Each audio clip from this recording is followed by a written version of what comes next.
Was the period over the cartoons probably the most difficult communications period for you ever? Thank you for having me on the program. I think this is one of the challenges that the companies like Tetra Pak, which are globally spread out, they have to deal with these things as part of the communications program. But we have a global department to support us. So we have all the tools. But what was your strategy though during that period? I mean, was it just to sort of shut up, or was it to do some CSR work to show that you're nice guys really? I mean, what did you do?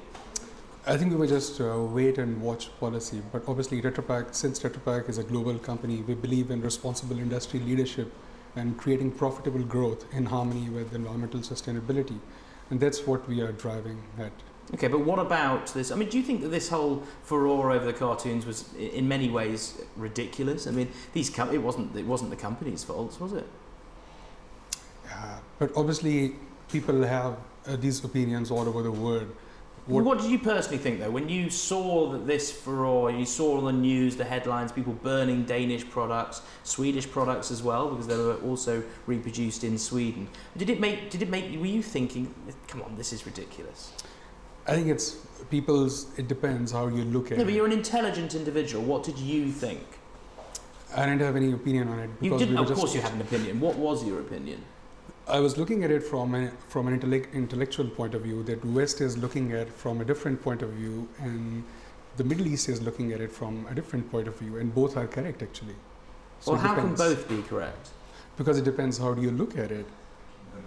Right. I mean, I think that personally, myself, that it was, blown up, and for these companies, it was very unfortunate. I mean, you must have a lot of sympathy for these companies that were unfairly brought into this whole issue. I think this is one of the challenges that all companies have to face throughout the product cycle. But if you look at the value chain, this is what happens across the globe. This is what happens, the insane arguments are made for boycott? I mean, you have these periods when you have to face challenges in the market, but obviously you have to face them, you have to come through with flying colors.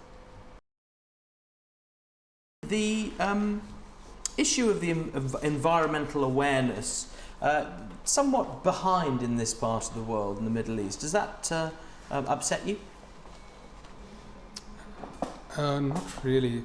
What is happening with Tetra Pak is that we are working with different partners such as NGOs and ministries, and we are open to different organizations to create that environmental awareness in this region as well, like we are doing in many other parts of the world. Okay, but do you think as a responsible company you ought to look at the environmental practices in place in a country before bringing your packaging in? Because I mean, you could really be adding to a problem that already exists here when there isn't the systems in place to recycle, etc., etc. Actually, on the contrary, we are quite the feedback that we are getting is quite heartening. I mean, the Tetra Pak produces innovative foodstuff packaging, and it's environmentally sustainable as it comes from a renewable resource like trees, forests.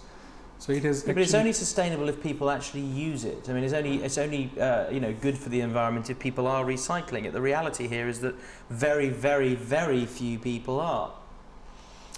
Yeah, I think it will come. We are open to different organizations who we are talking to already, and we are working with that. But at the same time, if you look at the source of our raw material, it comes from a renewable resource, which is forest. So, which means it is. Okay, fine. So you're working at one level, but what about you're making money out of the region here? Are you reinvesting some of that money into recycling programs? I think environmental sustainability will come, as we have seen in many other countries. As we, in 2006, we recycled over 21 billion packs all over the world. And if you look at Egypt, for instance, in the Greater Middle East, you can see that their recycling rate is more than 15% now. And same is true in Pakistan. And many other countries, this recycling is really growing as more and more organizations are taking part. Is the reality across the Gulf, where most products, per head, you're probably selling a lot more per head of population than elsewhere in the Middle East. The reality that most people just don't care, do they? On the contrary, if you look at the product profile itself, I think it's the environmental profile of Tetra Pak Yeah, I'm If you look at- I'm not arguing about how recyclable your product is. It's just whether people actually are recycling it. You've got to educate people, haven't you? You're making money, you're making profits out of the place. You should put some of that back into enabling people to recycle. Yeah, I think education is part of the whole process. It will So what are come you as doing to educate people here across the region? We have done some environmental activities in the Kingdom of Saudi Arabia, for instance. Like in any activity that we do, environmental consideration is part of that. I think like we did an environmental competition with schools in Jeddah, and we are going to do that in Dubai as well, in more activities with more NGOs. But the idea is it will come as soon as we implement these activities with more and more organizations. And we are open to the ministry, the government, Dubai municipality, and all other organizations to organize these activities more and more. The recent poison situation in Jordan, how difficult has it been to put a cap on that? Thank you for having me on the program. I think there was no need to put a cap on it. It's just an unfortunate incident. I think we are looking at getting more details of what actually happened. And as we go along, we can assist the government and all the partners involved how to avoid such a situation in the future. Okay, do you take some blame for it though? I mean, you're heading up this program or helping to run this program, and these school children have become sick. I mean, you must feel a little bit responsible. Actually, we don't even know what was the actual cause of that poisoning. But what I can tell you is that globally, millions of children are benefiting from this program. And I think milk is such diet that the children need that diet at this school. In school feeding programs globally, we have a Food for Development office that takes care of all these programs all over the world, and we have the expertise to deliver that in different parts of the world. Like even in the Greater Middle East, we have school feeding program in Egypt, which is very successful, and even in Pakistan, we have a very successful school feeding. Okay, but was this one slightly misdirected? Do you think? I mean, the fact that these kids have been poisoned, was it? Did you rush into it, not have the right partners? I mean, where could the problem have come from? I think what the status at this stage, what they're looking into what actually happened. They haven't determined the actual cause. Could be anything. Maybe it's not even related to milk. Okay, so it could be related to the chemicals inside your packaging? Actually, maybe it's something else because it was just one or two schools and children might have eaten something else. It's not even the milk or the packages that were distributed. But so it may well actually have nothing to do with your packaging or the milk inside. It could be something completely unrelated. That's true.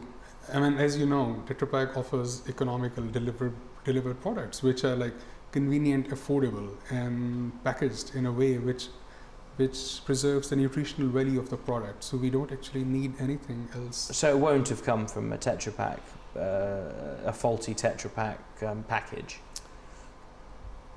So I didn't get the question. It won't have come. This poisoning will not, under any circumstances, have been the fault of Tetra Pak. Yeah, if you look at the UHT technology itself and the 6 layers, the actual purpose of that 6-layer packaging is that it preserves the nutritional value of food. So you can deliver it for longer and it's long life as well. It's pretty safe for consumers. Okay, great.